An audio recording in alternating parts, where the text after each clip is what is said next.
कहानी की शुरुआत होती है एक काल्पनिक शहर में जहां वैंडर कोई परिवार का राज चलता था। इस परिवार की मुखिया थी हिल्डा और इसके अलावा उनके परिवार में था उसका भाई गिडियन, बहन मेलेनी और मेलेनी का पति ग्लेन। जो भी इस परिवार के खिलाफ आवाज उठाता उसे लोग चींटी की तरह मसल देते थे। अपनी दहशत का आतंक फैलाने के लिए वो हर साल द कलिंग नाम की बलि चढ़ाते, जिसमें 12 क्रांतिकारियों को इकट्ठा करके सबके सामने बेरहमी से मार दिया जाता। इसके बाद हम बॉय नाम के एक छोटे से लड़के को देखते हैं जो अपनी माँ और बहन मीना के साथ रहता था। दोनों भाई बहन में बहुत प्यार था और वो अक्सर मिलकर वीडियो गेम्स खेला करते। पर एक दिन उनके हंसते खेलते परिवार को नजर लग गई जब कोई परिवार ने उन्हें बंदी बना लिया। फिर कलिंग सेरेमनी के दौरान बॉय की माँ और बहन को उसकी आंखों के सामने ही तड़पा तड़पा कर मार दिया गया। इसके बाद बॉय पर भी तरह तरह के अत्याचार हुए और उसकी जीभ काटकर उसे एक पेड़ से उल्टा लटका दिया गया। बॉय को लगा कि वो मर जाएगा, पर तभी अचानक एक मार्शल आर्ट्स योद्धा वहां आया और उसने बॉय की जान बचाई। इस योद्धा को शैमन के नाम से भी जाना जाता था। बाद में बॉय को पता चला कि शैमन भी क्रांतिकारियों से मिला हुआ था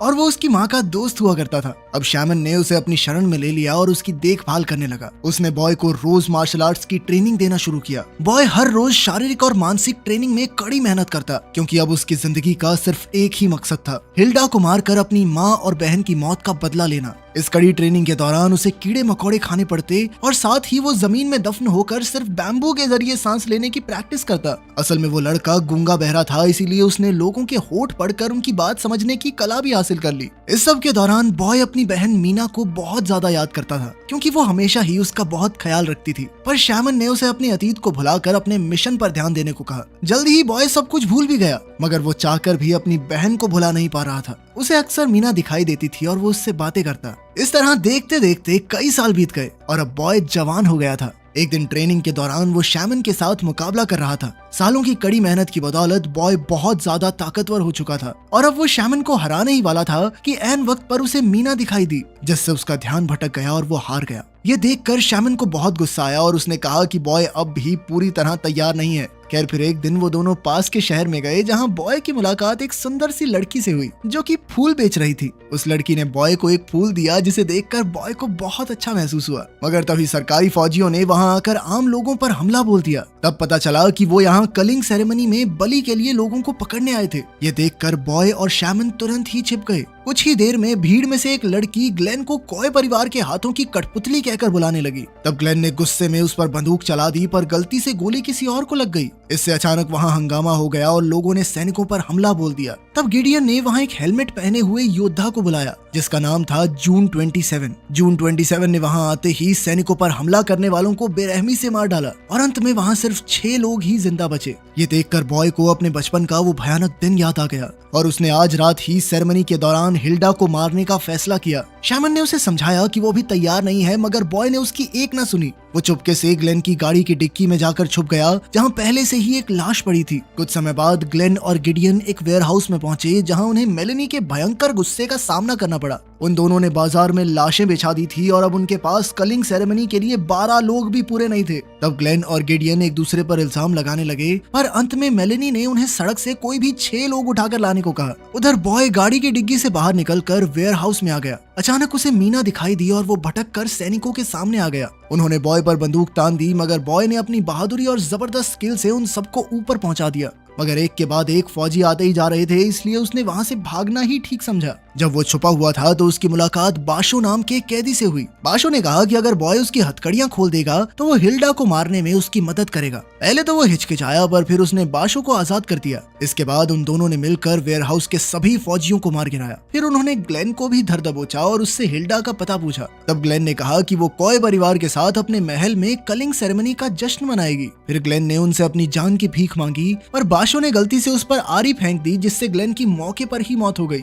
खैर, फिर वो दोनों वेयरहाउस से निकलकर क्रांतिकारियों के खुफिया अड्डे पर पहुंचे। तभी अचानक बेनी नाम के एक आदमी ने बॉय पर बंदूक तान दी, पर बाशो ने उसे समझाया कि बॉय उसका दोस्त है। फिर बाशो ने बेनी को गले लगाया और पूछा कि बाकी सब कहाँ हैं। तो बेनी ने कहा कि सरकारी फौजियों ने वहां आकर सबको मौत के घाट उतार दिया। जब बाशो को पता चला कि जिस लड़की से वो प्यार करता था वो भी मारी गई, तो वो फूट फूट कर रोने लगा। इसके बाद वो तीनों हिल्डा के महल में घुसने का प्लान बनाने में जुट गए। बॉय ने शेफ की कॉस्ट्यूम पहनी और बाकी दोनों ने गार्ड्स का भेष बना लिया। इसके बाद बॉय शेफ बनकर महल में घुसा तो उसे एक बार फिर से मीना दिखाई दी। मीना ने उसे मैकरून्स खाने को कहा। जैसे ही बॉय ने वो मैकरून्स खाए तो उसके होश ही उड़ गए, क्योंकि उसने आज तक इतना स्वाद खाना नहीं खाया था। पर तभी बाशो ने उसे अपने मिशन पर ध्यान देने को कहा। इसके बाद बॉय किचन में गया और उसने अपनी यूनिफॉर्म उतार दी। रसोई में मौजूद बाकी लोगों ने उसे देखा तो बॉय ने चाकू को हथियार बनाकर सबका मुकाबला किया। फिर उसने चीज ग्रेटर की मदद से एक एक की खाल तक उधेड़ दी। सबको मारने के बाद बॉय डाइनिंग हॉल में गया और एक गार्ड को मार डाला। फिर उसने हिल्डा को टेबल पर बैठे देखा और एक ही झटके में उसका सर धड़ से अलग कर दिया।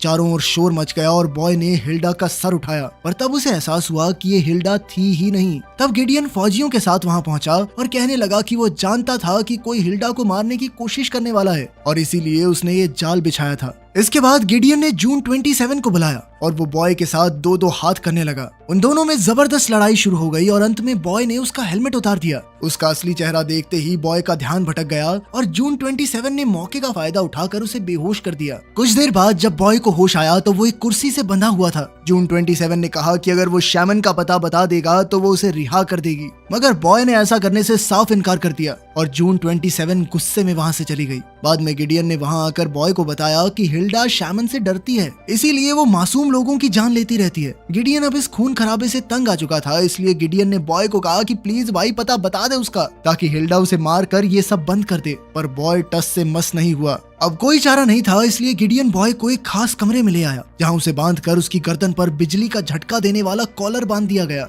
तब मेलेनी ने उसे कहा कि उसने मेलेनी के पति ग्लेन को मारकर बहुत बड़ी गलती की और इसकी सजा उसे सबके सामने स्टेज पर मिलेगी। जल्द ही हिल्डा भी स्टेज पर आकर भाषण देने लगी, पर अचानक वो अपना मानसिक संतुलन खो बैठी और उसने भीड़ पर ही बंदूक तान दी। पर इससे पहले कि कोई हादसा होता, मेलेनी तुरंत आकर हिल्डा को वहां से ले गई। इसके बाद सेरेमनी की शुरुआत हुई और बंदियों को एक एक करके मौत के घाट उतारा जाने लगा। बॉय के हाथ बंधे हुए थे और यहाँ से भागने का कोई रास्ता नहीं था, पर उसकी बारी आने से पहले ही उसे याद आया कि गिडियन ने उसे चुपके से एक ब्लेड दिया था। बॉय ने उसकी मदद से अपनी रस्सी काटी और वहाँ से भागा, पर मेलेनी भी कम नहीं थी। उसने बॉय की गर्दन में झटके देना शुरू कर दिया, जिससे वो वहीं गिर गया। इसके बाद कार्टून बने लोगों ने उसे उठाकर एक टेबल पर रख दिया। फिर बकरी बना हुआ आदमी उसे हथौड़े से मारने ही वाला था कि उसने उन कार्टून्स पर हमला कर दिया। असल में ये आदमी कोई और नहीं बल्कि बाशो ही था। बेनी भी स्टेज पर ही था और उसने बॉय को एक बंदूक दी। इसके बाद वो तीनों मिलकर सैनिकों का सामना करने लगे। इसी बीच मेलेनी ने स्टेज पर आकर बॉय पर बंदूक चला दी, पर ऐन वक्त पर बेनी ने बीच में आकर अपने सीने पर गोली खाई।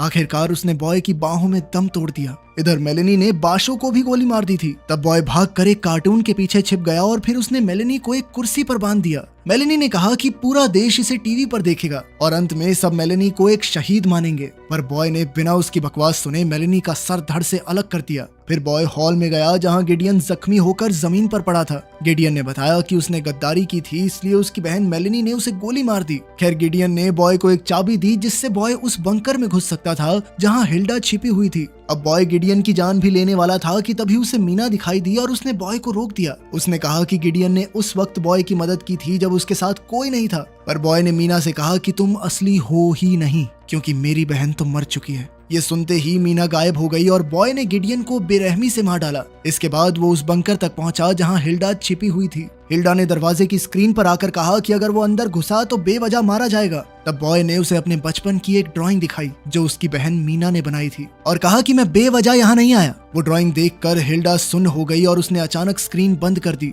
इसके बाद बॉय ने बंकर का दरवाजा खोला और कई सैनिक उसके सामने खड़े थे। किसी ने गोली नहीं चलाई और जून 27 ने कहा कि हिल्डा उसका इंतजार कर रही है। वहाँ बॉय ने देखा कि कोए परिवार की एक बड़ी सी तस्वीर में वो भी मौजूद था और ये देखकर वो हक्का बक्का रह गया। तभी उसे अपने अतीत की घटनाएं याद आने लगी और उसे याद आया कि हिल्डा ही उसकी माँ है। हिल्डा ने उसे गले लगाकर कहा कि वो इतने सालों से उसे ढूंढ रही है। अब हम देखते हैं कि कई साल पहले बॉय आम लोगों के साथ नहीं बल्कि शाही परिवार के साथ था। हिल्डा ने उसे बंदूक देकर शैमन और उसके परिवार को मारने को कहा, पर बॉय ने घबराकर शैमन की पत्नी और बेटी पर गोली चला दी। फिर वो डरकर भाग निकला और शैमन भी उसके पीछे भागा। फिर बॉय जंगल में छुप गया जहां शैमन ने उसे ढूंढा और तंत्र मंत्र के जरिए बॉय की सारी याददाश्त मिटा दी। उसने बॉय से कहा कि उसके पूरे परिवार को हिल्डा ने मारा है। फिर शैमन ने ही उसकी जीभ काटी और उसे बहरा कर दिया ताकि बाद में बॉय शैमन के लिए बदला ले सके। अब असलियत में बॉय को पता चला कि जून 27 ही उसकी बहन है। अपने भाई को देखकर जून 27 की भी आंखें भर आई। अब हिल्डा ने बॉय से शैमन का पता पूछा ताकि वो अपना बदला पूरा कर सके, पर बॉय अब भी शैमन से गद्दारी करने को तैयार नहीं था। तब हिल्डा ने गुस्से में कहा कि बॉय को अपने परिवार की कोई फिक्र नहीं है, इसीलिए उसने जून 27 को बॉय को मारने का हुक्म दिया। जून 27 ने कुल्हाड़ी उठाई, पर तभी उसे अपने बचपन के वो हसीन पल याद आए जो उसने अपने छोटे से भाई के साथ बिताए थे। अब जून 27 ने मुड़कर हिल्डा को ही जान से मार डाला अब सैकड़ों सैनिकों ने बॉय और जून पर हमला कर दिया, पर उन्होंने मिलकर मशीन गन के जरिए उनका सामना किया। फिर वो भागकर लिफ्ट में गए और तब जून ने कहा कि उनकी माँ कहती रहती थी कि बॉय मर चुका है, पर जून का दिल कहता था कि वो अब भी जिंदा है। वो अपने भाई के हत्यारों से बदला लेना चाहती थी, पर इस रास्ते पर चलते चलते वो कब खुद हैवान बन गई उसे पता ही नहीं चला। खैर फिर दरवाजा खुला और वो बाहर आकर शैमन से मिले। शैमन ने कहा कि मिशन अभी पूरा नहीं हुआ। वो चाहता था कि बॉय अपनी बहन को भी मार डाले, पर बॉय ने कहा कि अब जून ही उसका परिवार है। ये सुनकर शैमन ने गुस्से में उस पर हमला कर दिया। उसके इस वार से जून को गहरी चोट लगी तो बॉय ने गुस्से में शैमन पर वार किया, पर शैमन उसके हर दाव पेच से वाकिफ था। लेकिन बॉय रुका नहीं और अंत में शैमन का नेकलेस निकालने में कामयाब रहा। उस नेकलेस के ही एक नुकीले पत्थर से उसने शैमन का गला चीर कर उसे मार डाला। फिर उसने अपनी बहन को कंधे पर उठाया और उसे बाहर ले आया। अंत में हम देखते हैं कि उन्होंने बचपन में हमेशा एक दूसरे की रक्षा करने का वादा किया था और आज ये वादा पूरा हुआ।